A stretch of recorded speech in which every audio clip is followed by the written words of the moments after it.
Day 1 of learning exercise therapy.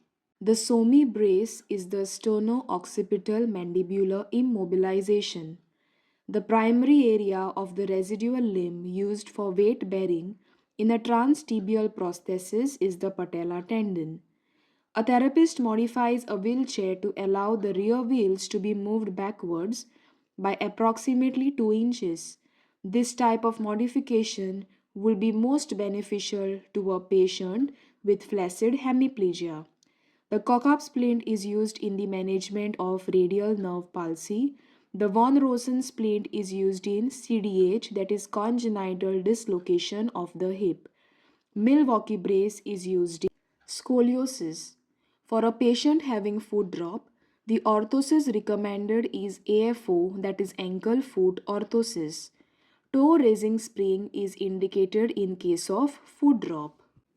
In myositis ossificans traumatica at the elbow, forced passive mobilization should not be given. The putty plate surgical procedure to repair recurrent dislocation involves shortening of the scapularis muscle. People having following tissue types are more prone to having rheumatoid arthritis, that is HLA-DR4.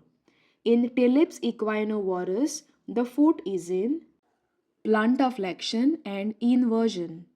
Which of the following HLA is positive in ankylosing spondylitis? It is HLA B27.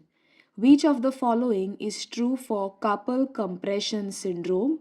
It is median compression at the wrist.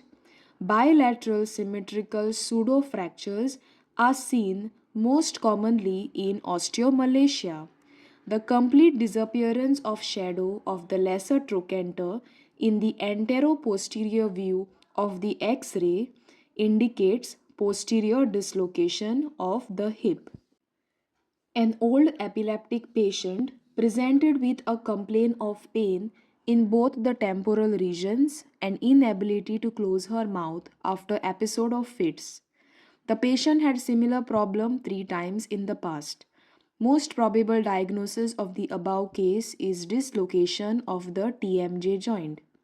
An old epileptic patient presented with a complaint of pain in the both temporal regions and inability to close her mouth.